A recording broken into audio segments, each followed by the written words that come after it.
بسم اللہ الرحمن الرحیم. شکریہ آپ نے مجھے اس موضوع پہ بات کرنے کا موقع دیا. الحمدللہ پاکستان کی فوج نے جو ذمہ داری اٹھائی ہے اس کو انتہائی احسن طریقے سے نبھایا ہے. صحیح. آئی ایس پی آر جو کہ ایک نیا شعبہ پاکستان آرمی کے اندر مطلب نیا سے مراد یہ ہے کہ جب اس کو ری آرگنائز کیا گیا. یہ شعبہ پہلے بھی ایگزسٹ کرتا تھا لیکن اتنا فعال نہیں تھا. صحیح. اس کو جب سے فعال کیا گیا اس کے اوپر توجہ دی گئی ہے. اس نے بے انتہا زبردست اور بہت اچھے کام کیے ہیں اور لوگوں کے جو ذہن کو تبدیل کرنے والی بات ہے وہ اس نے بہت اچھی طرح سے کی ہے اور اس کا اعتراف دشمن نے خود کیا ہے. اور کشمیر کے مسئلے کو جس طرح سے اجاگر کیا گیا ہے اس کی مثال پہلے سے نہیں ملتی. صحیح.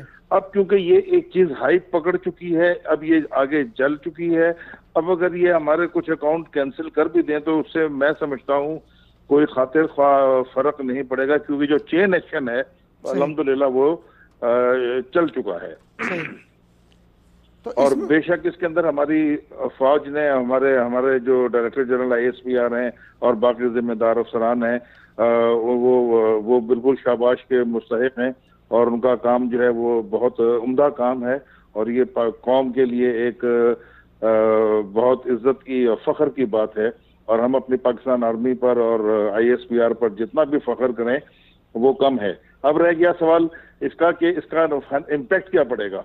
بات یہ ہے کہ دنیا میں جو بھی چیز آتی ہے اس کا توڑ بھی ہوتا ہے, اس کا اینٹی بھی ہوتا ہے اور کوئی نہ کوئی راستہ بھی نکل آتا ہے. ابھی انہوں نے اگر کچھ اکاؤنٹ کر دیے ٹھیک ہے, اس سے عارضی طور پہ کوئی ہمیں تھوڑا سا جھٹکا تو لگے گا لیکن کوئی ایسی فکر کی بات نہیں ہے. انشاءاللہ تعالی دوبارہ یہ ریوائیو ہو جائے گا, اس کا کوئی اور راستہ نکل آئے گا. کیونکہ مین چیز ہوتی ہے کہ انسان کے دماغ جب آئی ایس پی آر کے اندر اللہ تعالیٰ نے ایک کریٹو مائنڈ دیا ہے تو وہ کریٹو مائنڈ کے اوپر تو کنٹرول کوئی نہیں کر سکتا نا. انہوں نے ایک راستہ بند کیا, وہ 4 راستے اور نکال لیں گے.